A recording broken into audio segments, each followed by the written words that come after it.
জাতীয় জীবনে তিনি যেভাবে আমাদের আন্দোলিত করেছেন, সকল সংগ্রামে মুক্তিযুদ্ধ থেকে শুরু করে আমাদের গণ আন্দোলন যেটা হয়ে গেল, সেখানেও কিন্তু কবি নজরুলের গান কবিতা আমাদের পাথেয় হয়েছিল।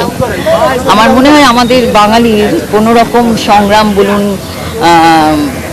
সংকট বলুন, সবখানেই কিন্তু নজরুলের গান ও কবিতা আমাদের জন্য অনেক বড় ব্যাপার হয়ে দাঁড়ায়, আমাদের একটা বড় আশ্রয় হয়ে দাঁড়ায়। আমরা যখনই কোনো কাজে যাব, মানে দেশ জয় করার জন্য বলুন, আমাদের নিজেদের জীবন জয় করার জন্য হলেও নজরুলের গান আর কবিতা আমাদের সঙ্গে থাকবে।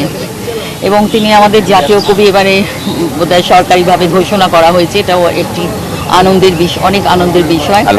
আর এটা এই 25 থেকে সামনের 25 পর্যন্ত নজরুল বর্ষ হিসেবে ঘোষণা করা হয়েছে, এটাও অনেক বড় একটা আনন্দের ব্যাপার। আমরা যেন এই বছরটিতে নজরুলকে নিয়ে নানানভাবে কাজ করতে পারি, এবং যারা যেসব প্রতিষ্ঠান আছে তারাও যেন এগিয়ে আসেন এই বছরটিকে মানে কাজে লাগাবার জন্যে, তার জীবনের যে কোনো দর্শন নিয়ে যেন আমরা সকলের কাছে পৌঁছাতে পারি। এবং কাজী নজরুল ইসলামের, আমি বলেছিলাম যে আজকের দিনটি ছুটি ঘোষণা হোক, কিন্তু তারা বলেছেন যে এটা পুরো বছরটাই নজরুলের বর্ষ হিসেবে হবে। তো আজকের দিনটি একটু ছুটি ঘোষণা হলে আমার মনে হয় এটা আরেকটু প্রাসঙ্গিক হতো। নজরুল জয়ন্তী যে পালন হচ্ছে তার মূল প্রতিপাদ্য বিষয় হচ্ছে দ্রোহের কবি, প্রাণের কবি। এবং আপনারা এটাও জানেন, বিগত 17 বছর পর জাতীয় পর্যায়ে 30 সালে নজরুল জয়ন্তী পালন করা হচ্ছে, এবং এটা উদ্বোধন করেছেন মাননীয় প্রধানমন্ত্রী। এবং সেখানে তিনি নজরুল বর্ষকে এই আজকে 25শে মে থেকে শুরু করে আগামী 11ই জ্যৈষ্ঠ অর্থাৎ 25শে মে পর্যন্ত এক বছর নজরুল বর্ষ হিসাবে ঘোষণা করা হয়েছে। তো সাংস্কৃতিক মন্ত্রণালয়ের সচিব হিসাবে আমি যেটা আপনাদেরকে জানাতে চাই, ইতিমধ্যে আমরা এই বিষয়ে প্রাথমিক যে আলোচনা সেটা করে ফেলেছি।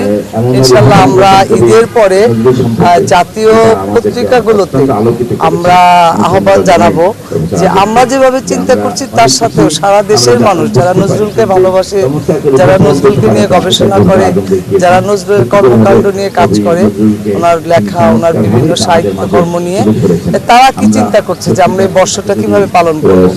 মেইনলি হয়তো প্রথম 2-3 মাস আমরা আমাদের সেট প্রোগ্রাম নিয়ে আগাবো, পরবর্তীতে আমরা এই হয়তো এরকম হতে পারে যে জুনের মধ্যেই আমরা সার্বিক মানে জনগণের গোষ্ঠীর কাছ থেকে যেই চিন্তা ভাবনা পাবো বা যে প্রপোজাল পাবো সেগুলোকে অ্যাকোমোডেট করে আমরা জাতীয় পর্যায়ে প্রোগ্রামটা 1 বছর চালাবো ইনশাল্লাহ।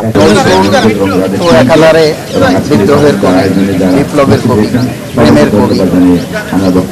তো নজরুলের যে কাব্যগ্রন্থ এবং তার যে লেখনী সেটা সবসময়ই সমাজের জন্যে, মানুষের জন্যে প্রগতির পক্ষে তার যে লেখা, শুধু লেখাই না, তিনি শুধুমাত্র কবিতা, গান এবং কাব্য রচনা করেই ক্ষান্ত হয়নি। তিনি কিন্তু একজন সৈনিক ছিলেন, তিনি দেশের জন্য রাজনীতিতে সক্রিয় ছিলেন।